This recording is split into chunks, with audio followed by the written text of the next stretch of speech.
നമസ്കാരം. ഞാൻ ആയുർവേദ ഹോസ്പിറ്റലിൽ നിന്നും ഡോക്ടർ കൃഷ്ണ ജി പ്രസാദ്. അമ്മയാകാൻ പോകുന്ന ആ മുഹൂർത്തം മുതൽ കുഞ്ഞിന് 2 വയസ്സാകുന്നത് വരെയുള്ള കാലം ഒരു സ്ത്രീയുടെ ജീവിതത്തിൽ ഏറ്റവും പ്രധാനപ്പെട്ട സമയമാണ്. എന്നാൽ ശാരീരികവും മാനസികവുമായിട്ട് അവൾ ആഗ്രഹിക്കാത്ത പല കാര്യങ്ങൾ അവളുടെ ശരീരത്തിൽ ആ സമയത്ത് ഉണ്ടാകുന്നു. ശരീരത്തിന്റെ ഭാരം കൂടുക, വയറ്റിൽ സ്ട്രെച്ച് മാർക്സ്, കാലിന് നീര്, കഴുത്തിന് ചുറ്റും കറുപ്പ് നിറം, അവൾക്ക് പ്രീ ഡയബറ്റിസ് അതായത് ഗർഭസമയത്ത് ഉണ്ടാകുന്ന ഡയബറ്റിസ്, ജോയിൻസിന് വേദന, ക്ഷീണം, തളർച്ച തുടങ്ങിയ അനേകം ബുദ്ധിമുട്ടുകളാണ് അവളിലേക്ക് വന്നു ചേരുന്നത്.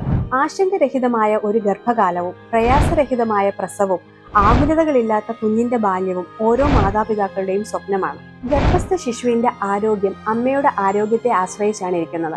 അതിനാൽ അമ്മയുടെ ആരോഗ്യവും ഭക്ഷണവും മാനസിക തലവും ശ്രദ്ധിക്കേണ്ടത് വളരെ അത്യാവശ്യമാണ്. പ്രസവശേഷം ഉടൻ തന്നെ അമ്മയുടെ ഗർഭപാത്രം ചുരുങ്ങി തുടങ്ങുന്നു. ഈ സമയത്ത് അമ്മയിൽ ഉണ്ടാവുന്ന ദഹനക്കുറവും ഭക്ഷണത്തിനോടുള്ള താല്പര്യമില്ലായ്മയും എല്ലാം സാധാരണമായി കണ്ടുവരുന്നതാണ്. എന്നാൽ പ്രസവശേഷമുള്ള പേശി സങ്കോചം മാറാനും അവളുടെ ക്ഷീണം, തളർച്ച അല്ലെങ്കിൽ മുലപ്പാൽ വർദ്ധിപ്പിക്കാനും അല്ലെങ്കിൽ ജോയിന്റ് സംബന്ധമായിട്ടുള്ള ബുദ്ധിമുട്ടുകളെല്ലാം മാറാൻ തന്നെ പ്രസവശേഷമുള്ള ശുശ്രൂഷകൾ അല്ലെങ്കിൽ പ്രസവാനന്തര ശുശ്രൂഷകൾ വളരെയധികം സഹായിക്കും. ആയുർവേദ ഹോസ്പിറ്റലിൽ എത്തുന്ന ഓരോ അമ്മയെയും കുഞ്ഞിനെയും നമ്മൾ ഏറ്റെടുക്കുമ്പോൾ അവരുടെ മാനസിക തലം കൃത്യമായി മനസ്സിലാക്കി അവർക്കൊരു ഹോംലി അറ്റ്മോസ്ഫിയർ ഒരുക്കാനായി നമ്മൾ പ്രത്യേകം ശ്രദ്ധിക്കാറുണ്ട്.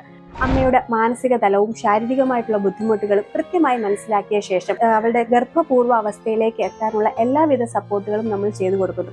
അത് ചികിത്സയിലൂടെയും കൗൺസിലിങ്ങിലൂടെയും അതോടൊപ്പം അവളുടെ ശരീരപ്രകൃതം അനുസരിച്ചുള്ള ഡയറ്റ് പ്ലാൻസുകളും ഔഷധ കഞ്ഞികളും കൊടുത്ത് അവളുടെ മുലപ്പാൽ വർദ്ധിപ്പിക്കുന്നതിലൂടെ അമ്മയും കുഞ്ഞിനും തമ്മിലുള്ള ഒരു സ്നേഹബന്ധം ദൃഢമാക്കുക എന്നതുകൂടിയാണ് നമ്മൾ ഇവിടുത്തെ ചികിത്സയിലൂടെ ചെയ്യുന്നത്.